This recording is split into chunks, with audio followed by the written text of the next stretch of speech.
Hello, everybody. Look who's here. Deb Jordan Kauble is joining us tonight. And Hi. it's a big year. Only 41 years since she took her first funky ride. How you doing, Deb? I'm doing fine. How are you guys? I'm doing great. I figured we'd do a little chit-chatting about that stuff and whatever else you want to talk about. I want to be sure before I forget about it. I'm going to remind everybody that after Budd Hopkins did his book, Deb lived a life and has told us about her life in this book that everyone should read. Yvonne Smith wrote the foreword, and we got this copy from Deb sitting right next to us at a conference in California, and we are very proud of it. So Extraordinary Contract, Life Beyond Intruders is all of her long life experiences since Budd Hopkins' book, or maybe even beginning with them. Yeah, that book is what happened on June 30th, 1983 in first person, in my own words. Intruders was about that event in my life and family back in 83, but it was from the perspective of an investigator. So this one is more first person. And it doesn't have everything in there, but it's got a lot. So, well, I don't know about you, but I don't want everybody knowing everything. Oh God, let me tell you, all I can say is in some ways, I'm very happy that cell phones were not a thing when I was growing up. Oh yeah. Oh my God. Yeah. I don't want to put all my junk on Facebook and Twitter from 1972. I didn't even know how to turn on a computer until I was like, I don't know, 33 or 34 years old. Well, I was one of those weirdos, so I had built one by 1972. So, I mean, what can I say? Oh, I was married to one. I had a Oscar moon bounce dish, satellite dish in my backyard. So yeah, exactly. Yeah, so I lived about 2 minutes from Al Katz, who is K2UIH, very famous person who did moon bounce. And he had a 35-foot professional dish in his backyard, and he passed away last week. That's, oh, bless his heart. That's about what we had. So if you look on my Facebook page, you'll see his picture where I said, have fun on the other side, going to the moon, Al.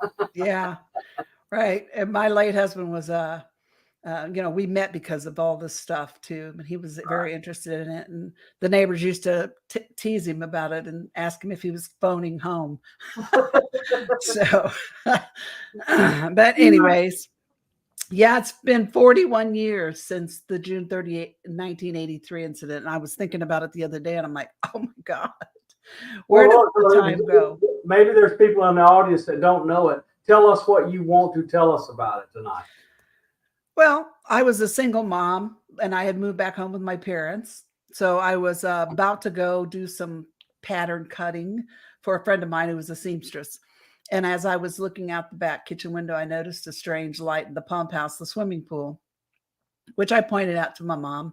She wasn't too concerned about it. But when I got ready to leave, a few minutes later, I decided to drive along the side of the house and go down the side drive and turn around back by Dad's workshop, just to have one look before I left, because I was leaving my mom there with my 2 kids. Daddy was working the second shift at the local Ford plant, and there was a lot of money in the workshop in the back in the way of antique motorcycles and things that he was working on. So at that point, I was not thinking about aliens or UFOs at all. I was thinking about burglars. So I didn't see anything terribly out of, I didn't see enough to stop me. I went on ahead to my friend's house and then I called my mom and told her I didn't see anything, but I did notice that the pedestrian door to the garage that was attached to the house was open. And again, she didn't seem too concerned. She's like, don't worry about it. Your dad can take care of it when he gets home. I'm like, okay. So I hung the phone up, and immediately she called back, and I answered it instinctively because I was standing right there. And she said, I want you to come home right now. And I was a little bit alarmed. I said, why? And she said, well, my friend heard my alarm in my voice, and her husband, and he hollered over my shoulder, tell her to call the police. That's what we pay him for. And when she heard him say that, she said, I don't want anybody here but you. And I'm like, okay. So told my friends I'd be back shortly. Just one street behind them. Went back home.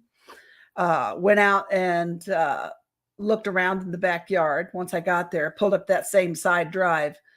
I had picked up my dad's shotgun out of the patio room when Mom met me in the patio, in the Florida room is what we called it. Dad built it on, added it onto the house. But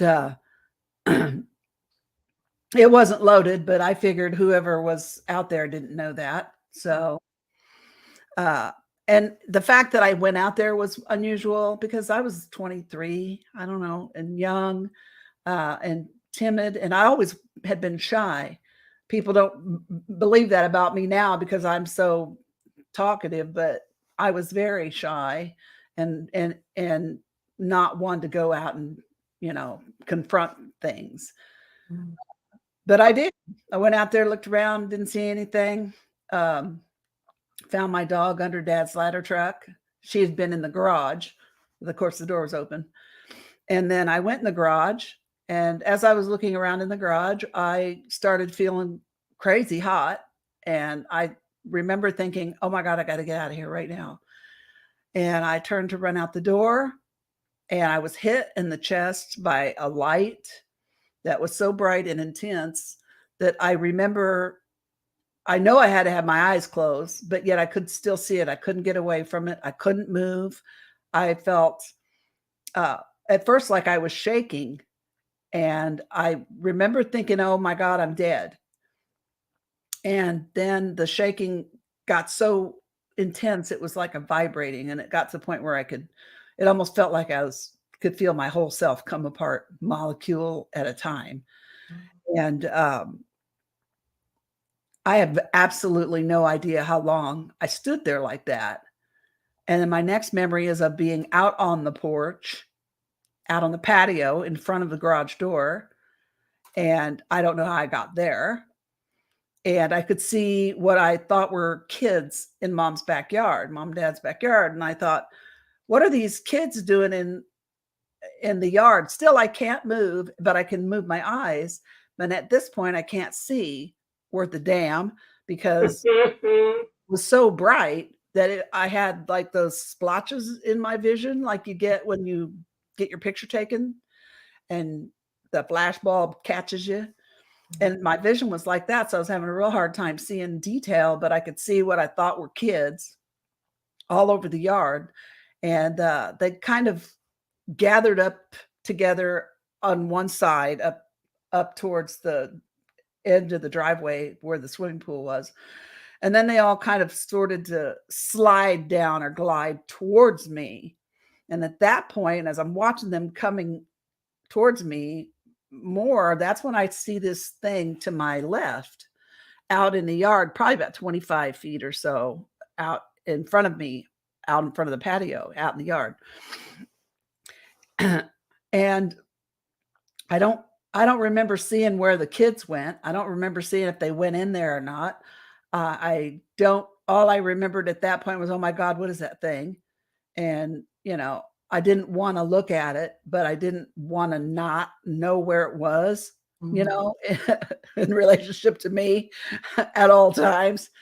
Right. And I could see a ball of light out there in front of me next to this thing that was about the size of a basketball. And it was much less intense than the light that hit me. And it kind of went down really slow to the ground and then back up again. And it probably went up about as high as I am tall. I'm 5'2". So, and when I saw the kids, I thought to myself, oh my God, my kids, because they were in the house with my mom. And I had no idea what kind of craziness was going on out here.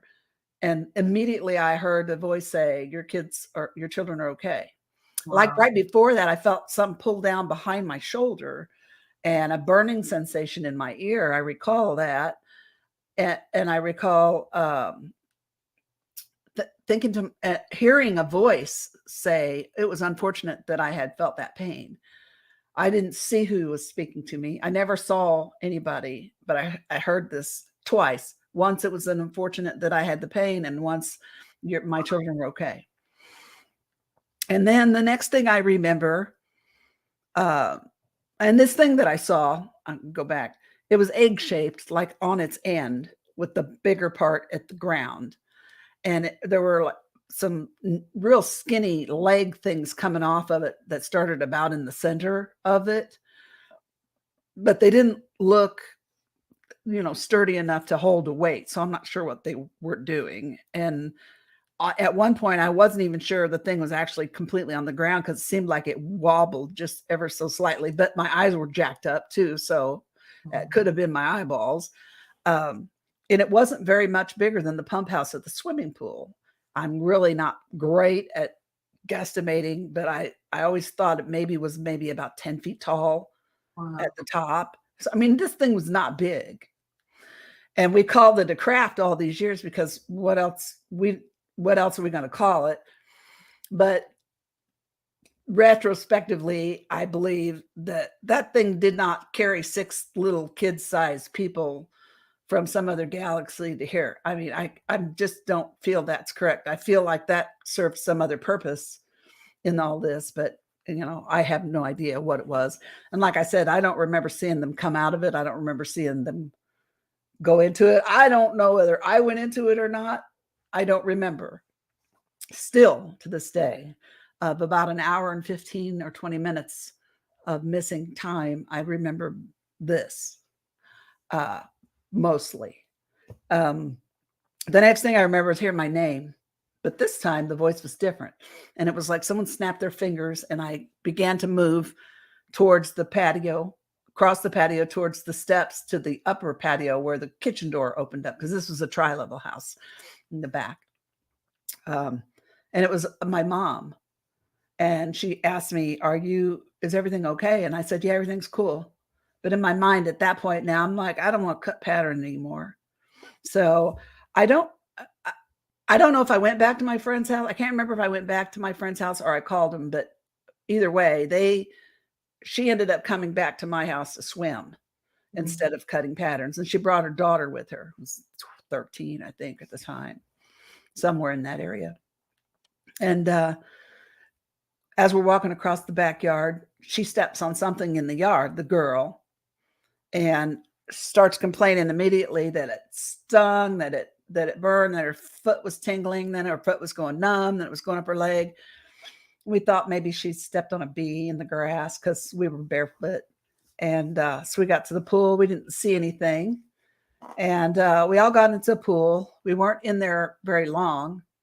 And all of us started feeling nauseated. And my eyes started hurting really bad.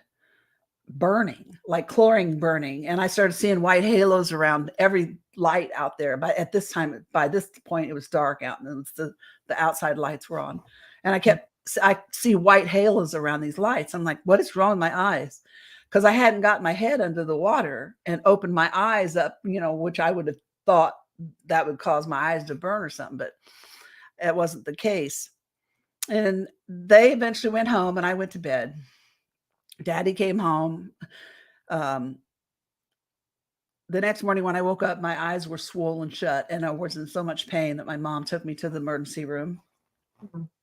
And there was a doctor in the emergency room that was an actual ophthalmologist, which I know they don't typically hang around emergency rooms. I don't know why he was there, but he came in to see me when they realized that I had eye issues, and he asked Mom to take me across the street to his office so he could better examine me there. So she did.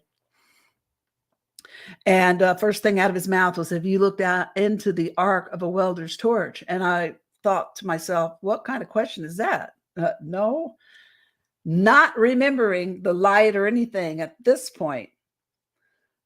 So I didn't say anything to him about, having my eyes all blasted out with this bright light. I was a mental wreck for the next few days. I couldn't sleep. I couldn't go to the bathroom in the bathroom upstairs because the window, eventually I realized because the window overlooked where the mark showed up in the yard. But I kept thinking at the time when I went in there at night, something was going to pull me out the window. And it was such a freaky feeling and made no sense that I just couldn't go in there. I could during the day, but not in the dark. Mm-hmm. And I sat between my kids' twin bed at night while they slept, like I was waiting for something, or I was guarding my children, But a few days passed and the family came over for 4th of July because we had the swimming pool and the big lot. So that's where we came to swim and barbecue and blow off copious amounts of Kmart fireworks, right? Make all there you go. But the kids all ran outside with their towels, and the oldest nephew runs back in and he's like, "Grandma, what's wrong with your yard?" And we all, the adults in there, looking at each other like we didn't know what they were talking about. So we went out there and there was the mark that in the yard. It was an 8-foot circular pattern with a couple of little jets coming off sides of it. And then there was a 49-foot streak that went all the way across the backyard, was 2 feet wide and ended in a perfect arc. All the grass in the center was kind of a grayish beige, and it was all just kind of laid down. It wasn't like crushed, it just all laid over. And the dirt under it was gray and hard like a rock. And my mom turns and looks at me and kind of giggles and says, that's where a UFO landed the other night. And I thought, what? I looked at her, she's giggling, the kids are giggling. And I'm thinking, why did you say that? And it was like something just snapped in me. And I started to remember all kinds of stuff.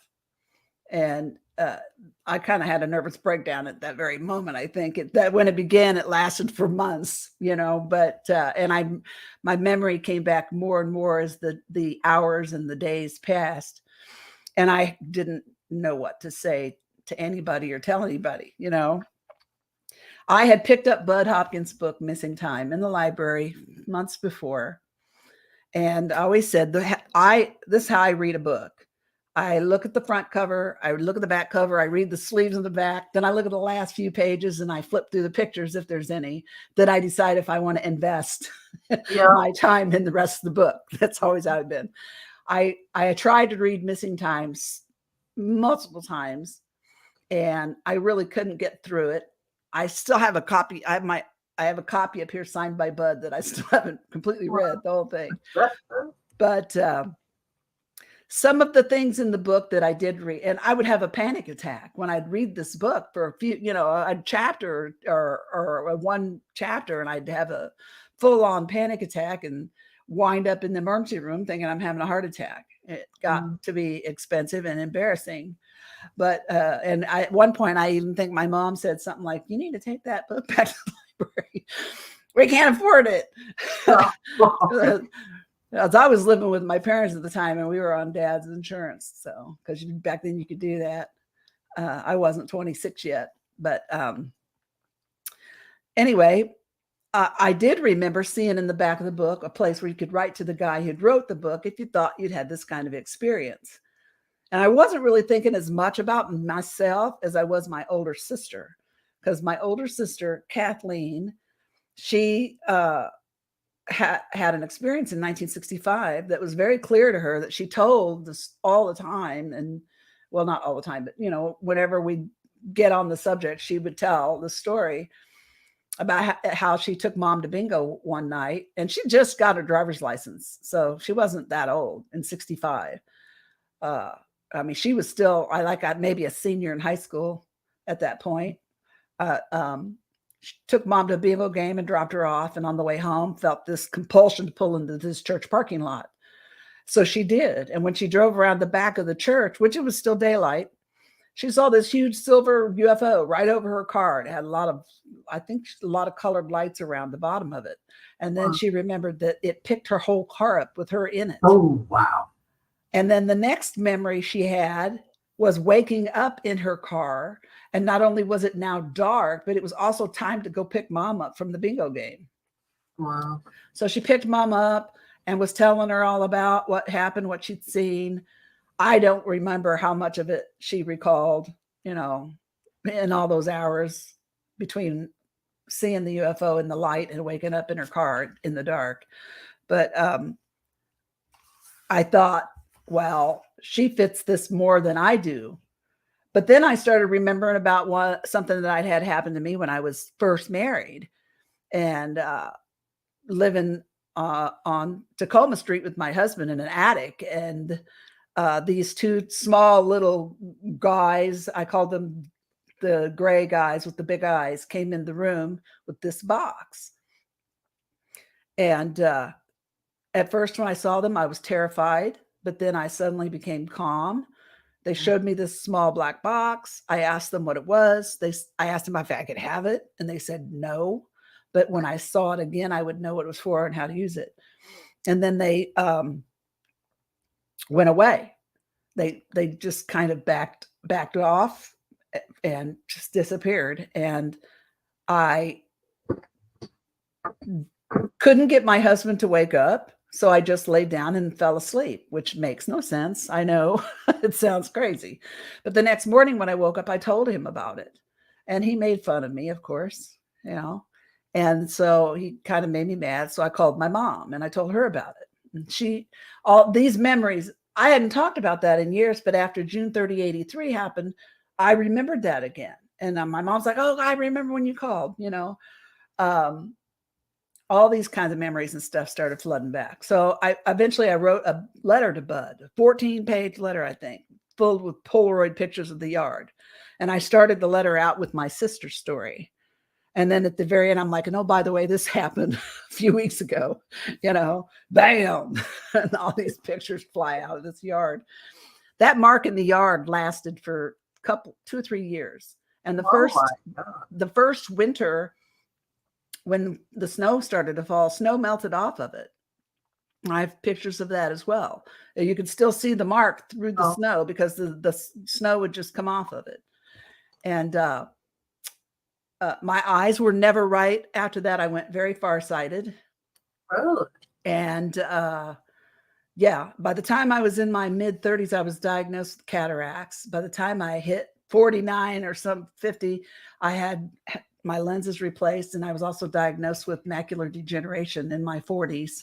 Oh. And I can't prove anything, but in my gut, I can't help but feel that night and that light did something to my eyes because they were never right after that. And eventually Budd got the letter and he made a phone call, talked to me, talked to my mom, and that the rest is history. I mean, he spent 2.5 years of investigating. I sold my washer and dryer to get enough money that was in storage to get enough money for a bus ticket to go to New York. Because y'all have to remember, this was 1983. We didn't have the internet. We didn't have cell phones. You did business by strategically placed long distance calls after 6 p.m. and letters that you wrote. So I wrote him tons of letters, and occasionally he would call. And he came out to my house a few times. He arranged for me to go to New York. And I had a CAT scan, an EMG or whatever the thing is where they put the EEG, where they put the wires on your head to make sure I didn't have epilepsy or a brain tumor or something that would cause this. I had 6 hours of verbal and written psychological testing. I had a voice stress test he arranged for a guy in Indianapolis to do that. Budd either paid for all this or got funding to help pay for it. And he came out to Indianapolis and he interviewed neighbors. He found 2 independent witnesses to that night in 2 different neighbors. And he interviewed family members and my friends, other people's friends, coworkers, and then he's like, well, you know what? This is a really important case because we have witnesses. We have the medical issues that you had. We've had the mark in the yard, trace case, plus what you remember, what your mom remembers of that night.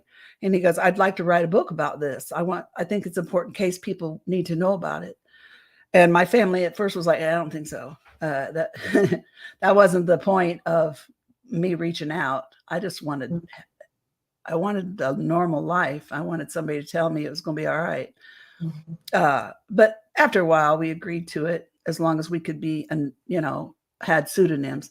Because after he began his investigation, before it was even a book or anything was really publicly known about it, we had weird people coming to the house, taking dirt out of the yard, taking pictures of the backyard. What? Were they government? Or I don't just- know. I have no idea who they were. We weren't even home one time. The neighbors called us and said, when we got home, and she called and told my mom, did you know that somebody was in your backyard digging up that weird spot in your yard? And mom's like, no, nobody was supposed to be there that we know of.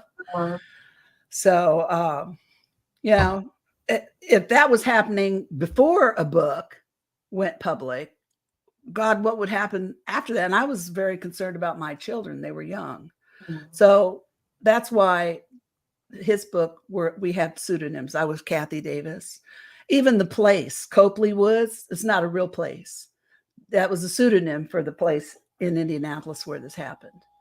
So, but and then the rest is history. Here we are. I mean, I've had a weird life, and it's a long kind of story, but Oh, that's a great story, and it is the 41st anniversary. We're proud you're celebrating it or whatever. I'm glad I'm still here to remember it. I want to know, did you ever find out what it was that the marks would melt the snow? Did anybody say what that might have been? Nope. No, Budd took some soil samples at one point, and the results of the testing that he did have done to it are in Intruders somewhere. So if you want to look in the book there, you'll find it. But I still have several pieces of it, because when my mom passed away, and then daddy stayed in the house for several years after that until he couldn't live by himself anymore. And you find your dad laying in the snow. The neighbors find him laying in the snow for hours. It's time to sell. Oh my God. So, but right before, I had dug up some samples, and I kept some for myself when I got some for Budd too. So, and they survived the tornado in 2013 because they happened to be in a cedar chest that got tore up, but didn't get breached. So, and they were also in plastic bags in a plastic box, so that helped. But besides your mom and sister, do you have other family members or friends and neighbors who have been involved? Well, there were two neighbors, witness to that night.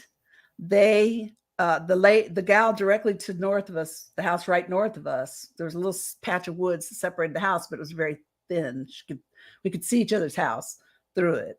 Their lots were kind of big and far apart, but Budd went over and talked to her and her husband, and she said that night she saw a bright flash in the backyard and a boom that shook her house, and her television screen turned red. I think that's what she said. Oh my God. And I believe that her husband told Budd when he got home from work that evening, she was so hysterical that she was hiding behind a piece of furniture, and she was afraid somebody was coming to get her. Wow. Yeah. And then the other gal who was across the street was a night shift nurse at the actual hospital where I went with my eyes, as a matter of fact. She was still in bed, but was about to get up to get ready for her shift, and was, she said, awakened before her alarm went off by what she thought was a jet airplane about to crash into her house. That's how loud the sound was. It shook her house, and it cut the clocks and the power off to part of her house.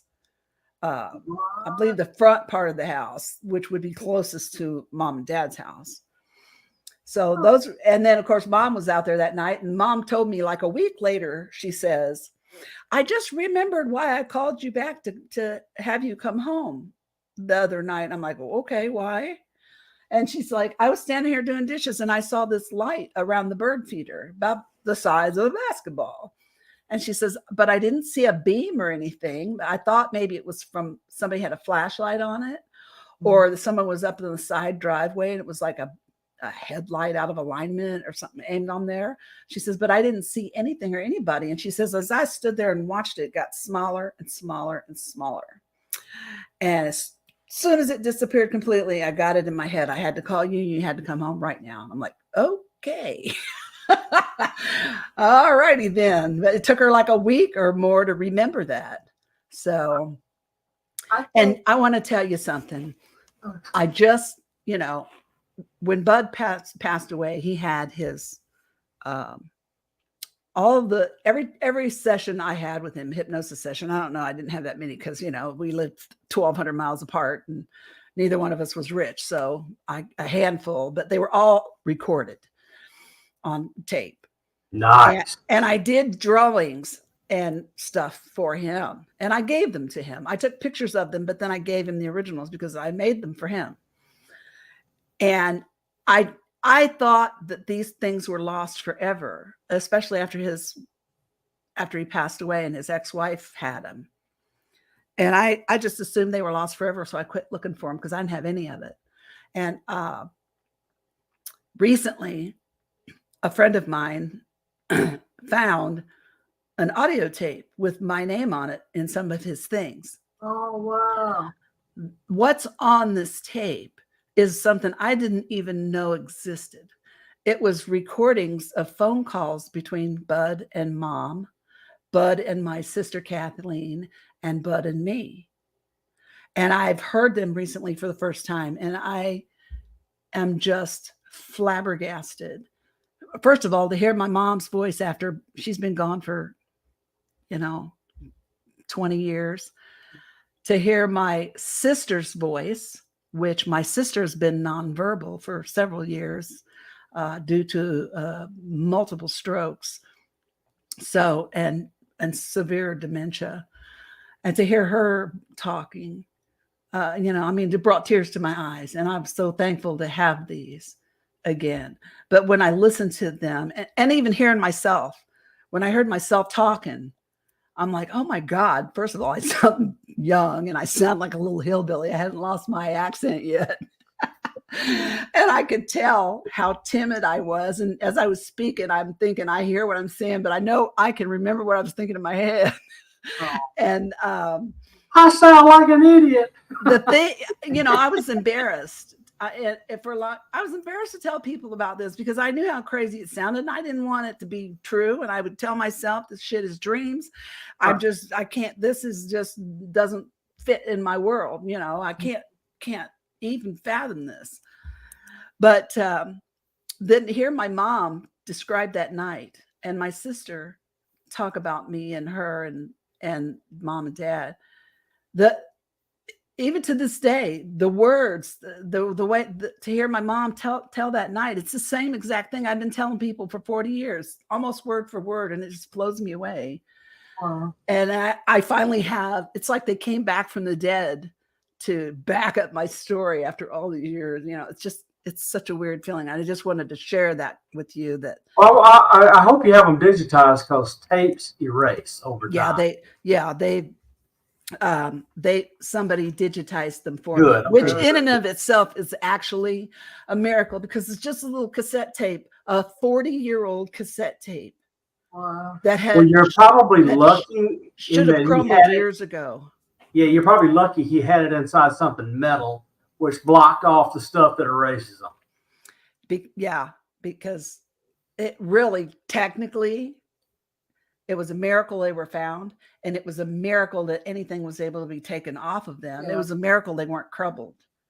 And I am beyond the moon thrilled to have these. And maybe one day I'll put some of this on the website so people can hear them. But I was going to ask you.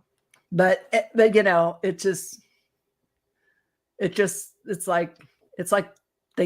like a gift from heaven Like, it's just, I can't describe it. But anyway, I wanted to tell you about it. I was so excited when this happened because I thought this, I didn't even know these existed, but I thought everything else was, long gone. So this is a real gift.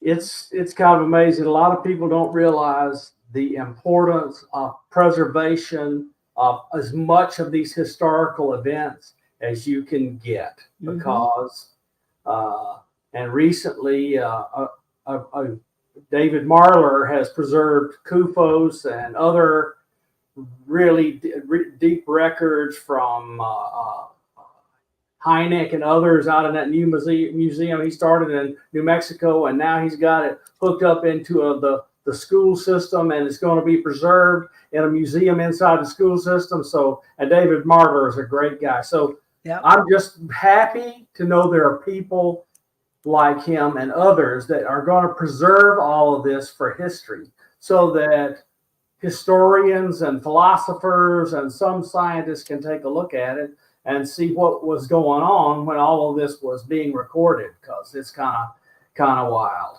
Okay, so Deb, look, I mean, your new book, has a long life full of stuff.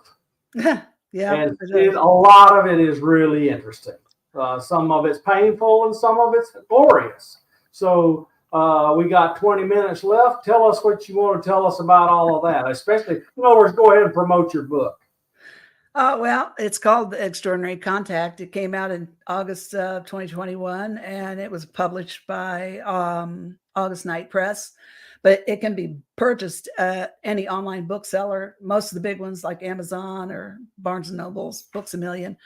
And but it shows, it starts out with the story of 83, but I also, go back and tell a little bit about my history. And then moving forward, the changes that happened in me and the way I was able to not just survive it, but thrive through it and grow from it in a way. I can still hear Budd say, "Don't you give them credit for what you did." But, and that's true in a way. I mean, I've had a lot of trauma outside of paranormal stuff in my life that I have managed to come through quite well. And I look at that as a blessing. And I almost kind of feel like having to deal with this stuff early on in my life kind of gave me some insight as to how to deal with the other things that I went through later in life, like my late husband's suicide and the tornado that destroyed my house and stuff. So anyway, I talk a little bit about that in the book as well too. But also I got more interested in paranormal stuff and kind of saw the connection between UFO and paranormal, because there is one. And I got really interested in electronic voice phenomenon and, using electronic stuff to try to communicate. And I've come to the conclusion that some of the voices and things I've recorded aren't necessarily people that have lived here and died. Although I have had a few people, when I've done investigations and collected excellent EVPs and they recognize the voices, there's also other times when I feel like I'm talking to somebody that's never lived here and isn't dead. Like some other dimension is somehow popped through. My very first EVP over 30 years ago was of an old man's voice saying, are the spirits listening? And then another voice come right behind it and said, can I listen too? And I had an epiphany in that moment that we are the spirits to somebody else somewhere else, and they're listening for us. Some of them. You know what I mean? My God. Yeah. I wouldn't doubt it. And, so do you recall having abilities when you were young? Yeah. Yes. I must say, in one of the audio recordings of my sister with Budd, she even says on there, she repeats the story that I tell people of the time that she made me clean the brass handles on my mom's kitchen cabinets that I did not want to clean, and they bent all to hell in my hands as I was rubbing them, and we couldn't get them straightened back out with a hammer. And she's on the audio tape telling Budd about this, that I did that. She said that she told Budd I was really psychic, and then I did all kinds of stuff. And then one time my husband really pissed me off, and he came back in later. He goes, "Remind me never to make you mad." And I said, "Why?" And he goes, "You know those hedge clippers that you were using when you were yelling at me?" And I'm like, "Yeah, what about them?" And he pulled them up, and the blades were curved like this. Oh, wow. And he said, remind me to never piss you off again. I said, okay. So have you ever held a spoon and bent it? Oh yeah. I'm sure you have. I made a whole mobile Display. back in the corner of my room here with Nice. and they're not bent over. I don't think you can maybe see them. No, I see it right there above the breathe sign. Yeah. They're not bent, just bent over. They're like twisted like 3 times. Wow. The weird part is when I do it, it's not like I'm just looking at them and they do it. I do it with my hands, but this metal gets really, really hot, and you can feel it really hot once they're all twisted. And then once it cools off, you can't bend them back. And these old hands can't even open a Coke bottle. Okay. And I don't use the cheap stuff, because cheap silverware just snaps in half. I got to use the good stuff. So have you ever laid hands on people trying to heal them? I have tried. Yes. And I've been told that I help my friend's migraine go away, but it's just what they told me. I don't know whether I actually did or not. I try to do myself. The most I don't think it works on yourself. So the most surprising thing I read in Russell Targ's Limitless Mind was that he and his daughter did experiments, and they could heal by touch and heal remotely. And that it was his ability of all these psi things, remote viewing, bending metal, and all that stuff, that kind of healing was the easiest of them to do. Because here was his explanation. If you're doing remote viewing, you have the highest level of success among everybody that's participating on pictures that are extremely interesting, have high emotional content, or whatever. And there's been recent serious science done by a person that is very well known. His last name is Bim, and it was published in a really reputable journal about precog. And the best things they could see, here he had a screen.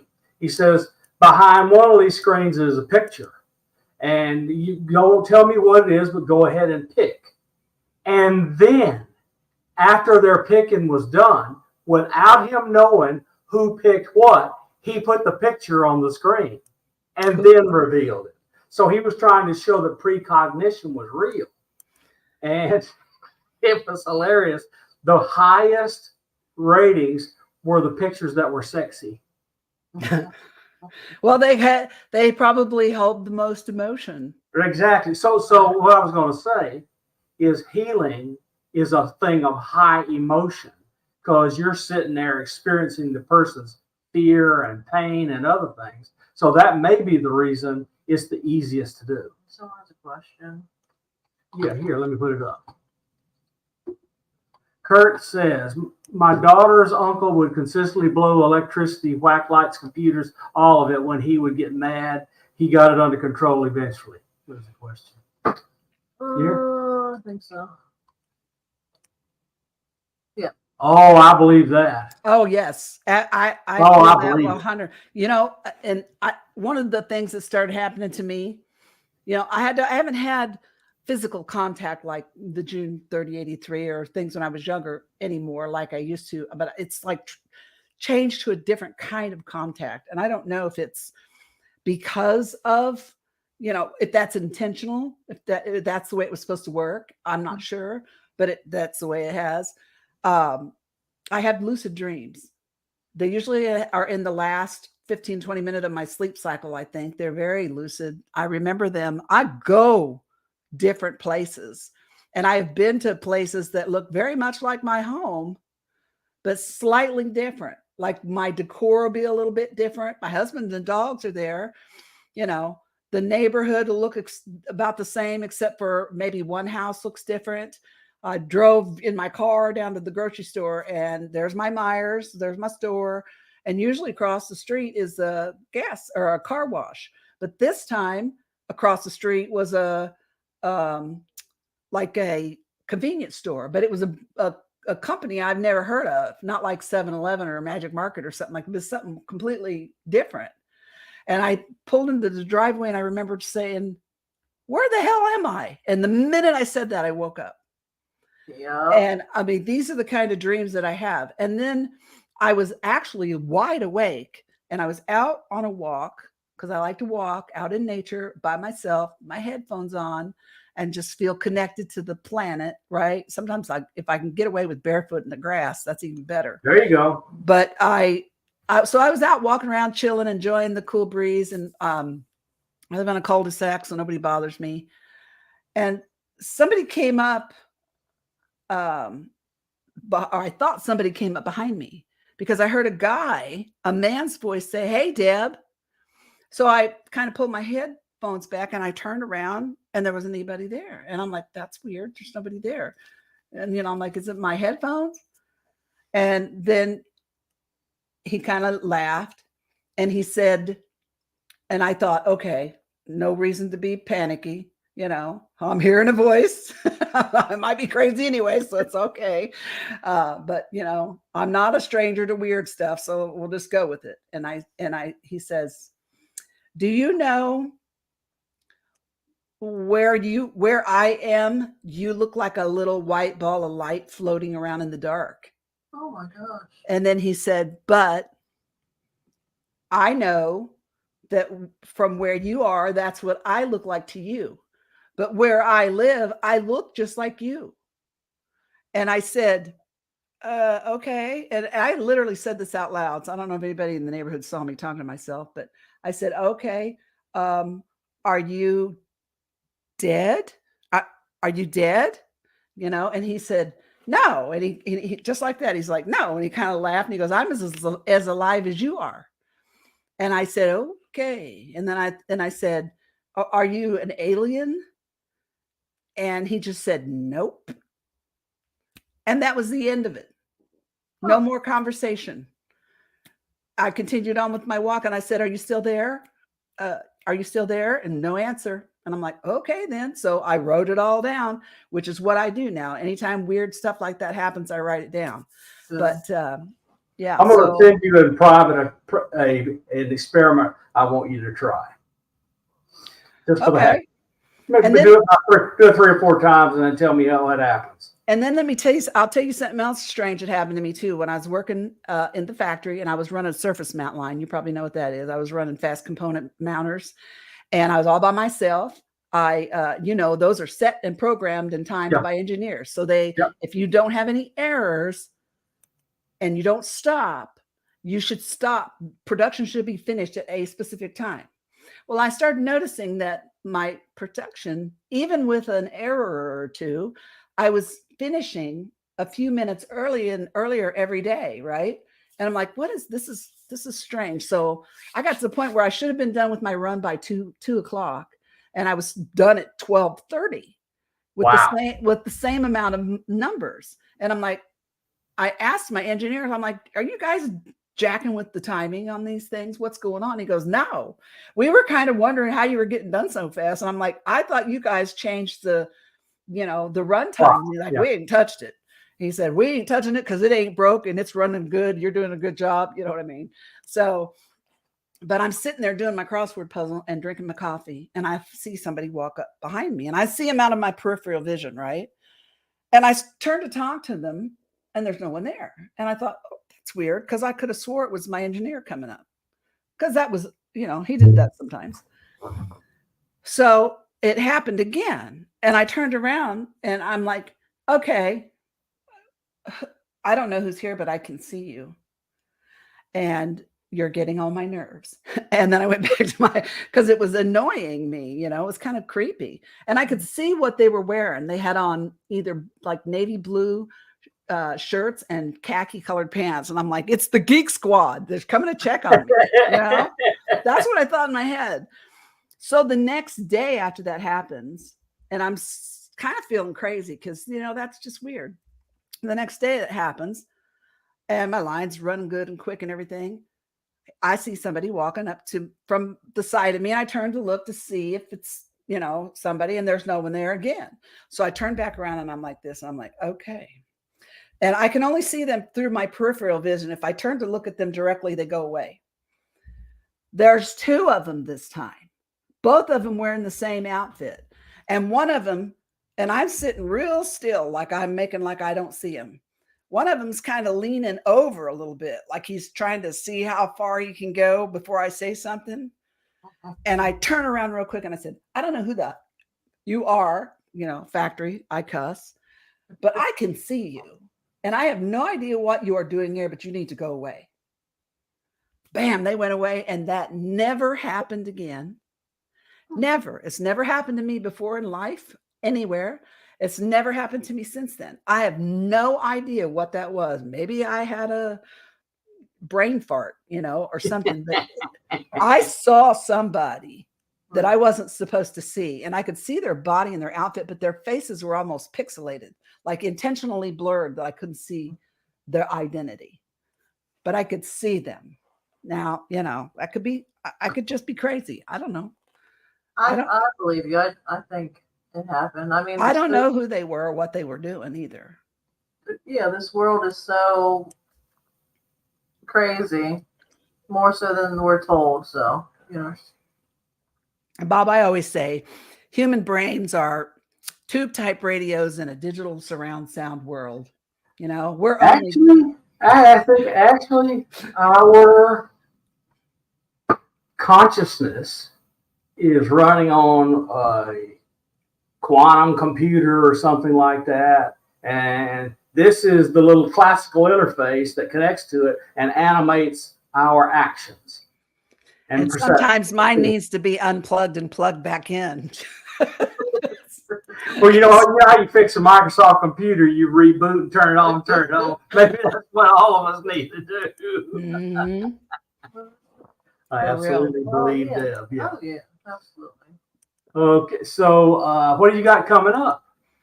I am going to be, I don't do this very often, because I don't know, I just don't. But September the 20th and 21st, I'm going to be up in Houghton, Michigan, again, to the Michigan UFO Contact at the Lakeside Resort and Conference Center. I was there last year and they've invited me back. I'll be talking a little bit about the UFO stuff, but I'm going to bring a whole bunch more of my paranormal data with me. I've got some really great new EVPs that we've caught this year that I want to share. Nice. And so I'm very excited to go back there. A bunch of good people.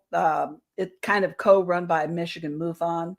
And it's just a great weekend, and I'm very happy to be able to go up there. It's close to home too, so that's an easy travel for an old broad.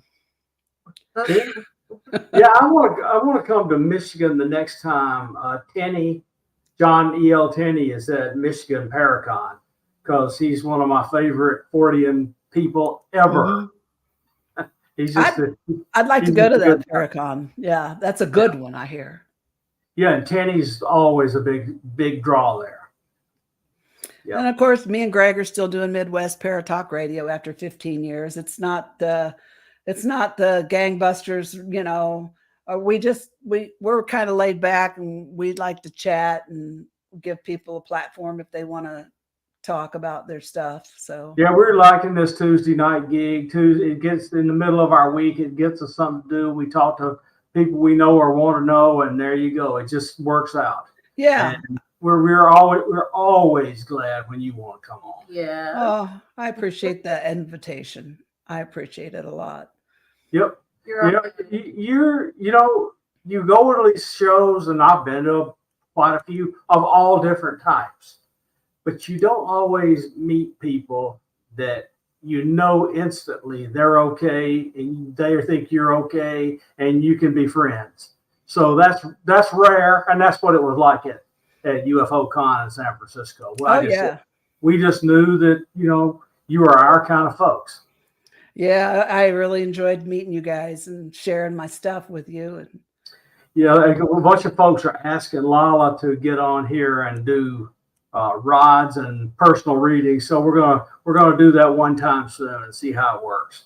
Oh, that'd be interesting. Yeah. I have a new one. The rods don't go this way. It's just one that goes like this. It's a little coil and like it does like that.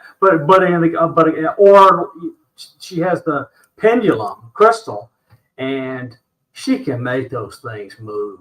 And if it doesn't, if it's not working for psychic stuff, it could knock the shit out of somebody. In a loving, universal way. All this fun stuff, it keeps us out of the bars at night. Yeah, it's good for society. It keeps me busy. Yes, our environment is better off when we're busy and not being mischievous. Like I said, it's a good thing there wasn't cell phone cameras back when I was able to do more, get in more trouble. Deb, thank you for coming on. Yeah, I appreciate it. Thanks for having me. And we will do it again soon. We got a bunch of evidence we just kind of want to bring up and show people, and you're one of the ones I'd like to show them. We'll bring you on and talk about it. Maybe you can show some of yours. I want you to show next time. I'd like to hear your EVPs that you. Oh yes. Sure. Yeah. I always love to share photos, whatever you want to do. I love show and tell. I like showing my stuff. So. There you go. So I mean, we've got all that evidence we put out on Facebook and wherever. But and man, oh man, we kind of went to sleep for a 3 months, and then she woke up, and she's got marks on her body, things flying in and out of the house. We have a video of our room, our bedroom, that looks like a snowstorm full of orbs. That's pretty. Wow. And the air conditioner is not running, and our room is not dusty. We don't have a fan. We don't have a fan. I mean, it's just. Because 1 minute it'll be nothing, and then I'll talk to them, and then it looks like snow falling. It's really pretty. And then up north under the North Star, we're getting flashes and craft and other stuff, just like we did when we first got going. So it's all waking up for us again. They must have something they want us to do, and they're certainly messing with her. She's got a mark on her right now, an L-shaped bruise, L-shaped. Wow, that's wild. Yeah. All right, it was good having you on. We'll do it again soon. All right, Bob. Thank you. Thank Lala. See ya.